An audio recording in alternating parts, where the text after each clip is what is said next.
நீண்ட காலமாக காத்திருப்போர் பட்டியலில் இருக்கக்கூடியவர்களையும் நாம் கணக்கில் கொள்ள வேண்டியிருக்கிறது.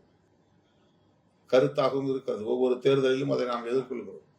அரக்கோணத்தில் ஏன் தோற்றோம் என்று கேட்டபோது திமுக தரப்பில் சொல்லப்பட்ட கருத்து, நீங்கள் வெளியிலிருந்து ஆளை இறக்கினீர்கள், அந்த உள்ளூரை சார்ந்தவர்களை யாரையும் நீங்கள் போடவில்லை என்ற கருத்து சொல்லப்பட்டது. வானூரில் நாம் அந்த வாய்ப்பை இழந்த போதும் அந்த கருத்து சொல்லப்பட்டது. ஆனால் இதில் வேடிக்கை என்னவென்றால், நாம் போட்டியிட்ட 6 தொகுதிகளிலுமே தமிழ்நாட்டின் வெவ்வேறு பகுதிகளில் இருந்து வேட்பாளர்களை நாம் போட்டியிட வைத்தோம். அதில் 4 இடங்களில் நாம் வெற்றி பெற முடிந்தது. 2 இடங்களில் மிகவும் சொற்பமான வாக்குகள் வித்தியாசத்தில் வெற்றி பெற்றோம்.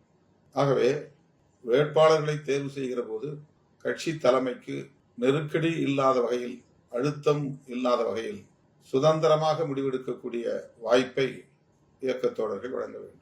மிக எளிதாக சந்திக்கக்கூடிய ஒருவனாக நான் இருப்பதனால் பொறுப்புகளுக்காகவும் சரி, வேட்பாளராக போட்டியிடுகிற வாய்ப்புக்காக இருந்தாலும் சரி, நேரடியாகவே என்னை வந்து சந்தித்து நெருக்கடிக்கு உள்ளாக்குகிற ஒரு நிலை தொடர்கிறது. தமிழ்நாட்டில் மட்டுமல்ல, இந்தியாவில் எந்த ஒரு அரசியல் கட்சி தலைவரையும் அவ்வளவு இலகுவாக சந்தித்து இந்த அழுத்தத்தை யாராலும் தர முடியாது. எந்த கட்சியிலும் அது நடக்காது. கம்யூனிஸ்ட் கட்சிகளை பொறுத்தவரையில் எந்த தொகுதிகளை அவர்கள் கேட்டு பெறுகிறார்களோ அந்த தொகுதியில் உள்ள களப்பணியாளர்கள் அல்லது முன்னணி பொறுப்பாளர்கள் யார் வேட்பாளராக தேர்ந்தெடுக்கப்பட வேண்டும் என்பதை அவர்கள் இந்த மாவட்ட குழுவிலே முடிவு செய்து 2 அல்லது 3 பேரை பரிந்துரை செய்வார்கள். அந்த 2 அல்லது 3 பேரில் ஒருவரை மாநில குழு அல்லது மாநில செயலாளர் வேட்பாளராக தேர்வு செய்து அறிவிப்பார்.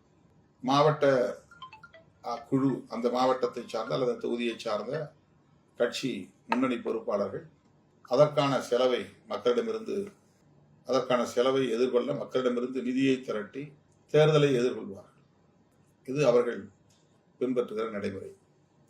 நம்முடைய கட்சியில் கட்சி தலைவர் என்கிற முறையில் நான் தொகுதிகளை எப்படி போராடி கேட்டு பெறுகிறேனோ அதை போல ஒவ்வொரு முறையும் நமது கட்சியின் சார்பிலே போட்டியிடக்கூடிய வேட்பாளர்களுக்காக நான் எனக்கு தொடர்புள்ள தோழமை சக்திகளோடு இருக்கிற அந்த நல்லிணக்கமான உறவை பயன்படுத்தி அவர்களிடமிருந்து நிதியை திரட்டி வேட்பாளர்களுக்கு கொடி முதல் அத்தனை பொருள்களையும் வழங்கும் நிலை, செலவுக்கும் காசு தருகிற அல்லது நிதியை தருகிற நிலை மாவட்ட குழு ஏற்றுக்கொள்வதில்லை. வேட்பாளர்களும் யாரும் செலவு செய்யக்கூடிய தகுதி பெற்றவர்களாக இருப்பதில்லை.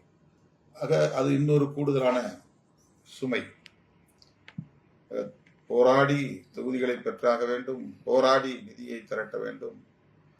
அதே போல நெருக்கடிகளுக்கு இடையிலே வேட்பாளர்களை தேர்வு செய்ய வேண்டும் என்கிற அந்த பணிச்சுமைகள் ஏராளம் இருக்கின்றன. இதையெல்லாம் ஒரு இடத்திலே நான் மிக வெளிப்படையாக பேசுவதற்கு காரணம், உங்களுக்கும் எனக்கும் இந்த களம் புதிது. 25 ஆண்டுகளை நாம் கடந்து வந்தாலும் கூட இந்த களம் இன்னும் நமக்கு புதிதாகத்தான் இருக்கிறது. இன்னும் அதற்கு நாம் நம்மை தகவமைத்துக் கொள்ளவில்லை. அந்த அளவுக்கான ஒரு சமூக சூழலும் இங்கே நமக்கு ஏதுவாக அமையவில்லை. நாம் எந்த வகையிலும் வலிமை பெற்றுவிடக் கூடாது என்று கருதுகிறவர்களின் எண்ணிக்கை தான் இங்கே பெரும்பான்மை. அரசியல் சக்தியாக பரிணமித்து விடக் கூடாது என்று எண்ணக்கூடியவர்கள் தான் இங்கே பெரும்பான்மை.